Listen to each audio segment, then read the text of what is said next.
Voy a dejar en el derecho de palabra al diputado Gustavo Villapol.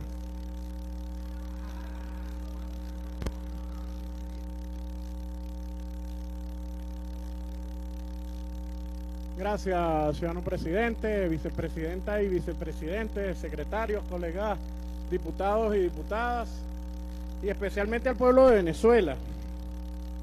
Hay tres razones por las cuales no hablar de libertad de prensa en Venezuela. Puede ser desmemoria, puede ser desconocimiento o puede ser intencionalidad, ¿no? El diputado que me antecedió se refiere a esa frase en particular y me obliga, no para el diputado que me antecedió, sino para el pueblo venezolano principalmente, que es quien nos está escuchando a través de la cámara y los medios de comunicación, a hacer un pequeño ejercicio de memoria. Pequeño ejercicio de memoria. Primero, en Venezuela durante más de 60 años los medios de comunicación estuvieron en manos de 6 familias. En manos de 6 familias, que eran 6 conglomerados mediáticos, que eran los dueños de absolutamente todos los medios de comunicación, del cine, de la televisión, de la radio. Ellos decidían qué se decía y qué no se decía en la televisión venezolana. Eso es lo primerito que hay que recordar para la historia, sobre todo de nuestro pueblo que nos escucha a través de las cámaras.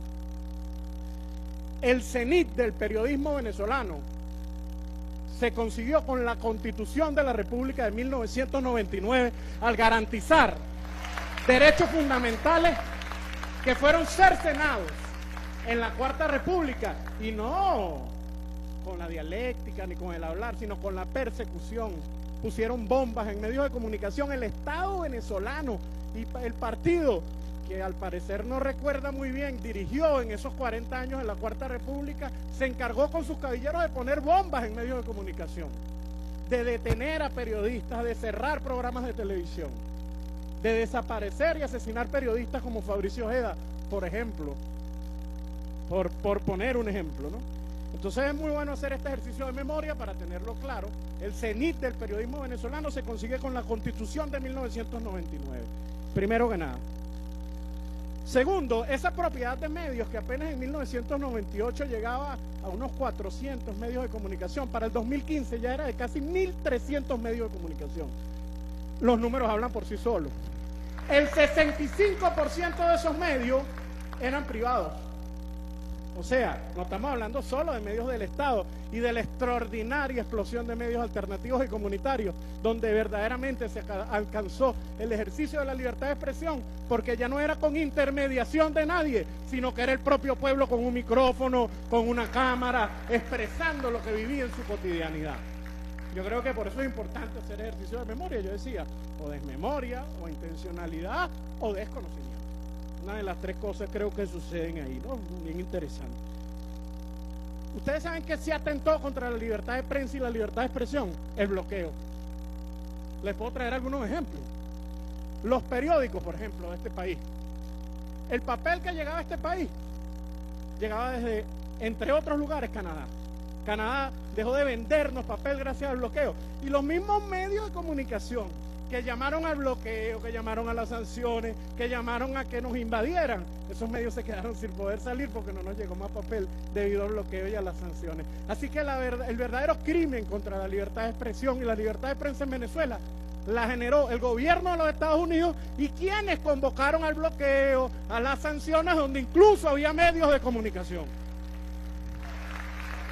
que se vieron afectados. Posteriormente se vieron afectadas las televisoras, posteriormente se vieron afectados todos los medios de comunicación públicos y privados, porque los aparatos que surgen de la tecnología de los medios de comunicación en Venezuela son importados desde los países que nos bloquearon y nos prohibieron la libre expresión en nuestro país. Así es que también hay que denunciarlo. Eso también hay que denunciarlo. La verdad es que yo creo que hay que dar discusiones sustanciales, ¿vale? Discusiones importantes sobre el periodismo. En este momento hay un tema tremendo con la realidad virtual, con la inteligencia artificial. ¿Cuál es el papel de la inteligencia artificial y el empleo de los periodistas? Eso hay que hablarlo en el seno de este Parlamento. ¿Cuál es el papel, por ejemplo, del mundo virtual en la cotidianidad del periodismo? ¿Cuál es el papel del periodismo? La verdad es que el periodismo está en crisis, hermano. Y hermano, es una verdad que hay que decirla aquí.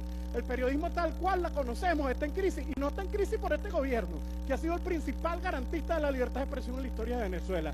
Está en crisis por 5 familias, que ahora ya no son las 6 familias de esos conglomerados, sino que son las 5 familias que tienen las grandes empresas como Meta, como Amazon, como Google, que tienen grandes empresas que ahora sí son las que tienen nuestros datos, nuestra privacidad, nuestra realidad. ¿Cuál es el papel del periodismo frente a la obtención de todos los datos de más de 16 millones de venezolanos por Meta, por Google, por Amazon? Ahí están todos nuestros datos.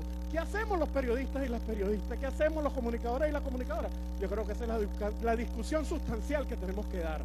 A pesar de todo esto, queridos parlamentos y queridos hermanos y hermanas del pueblo venezolano, yo creo que hay que felicitar de corazón a quienes hoy están celebrando su día, están viviendo a plenitud su día, porque ya no son perseguidos, porque ya no son asesinados, porque ya aquí no hay medios cerrados.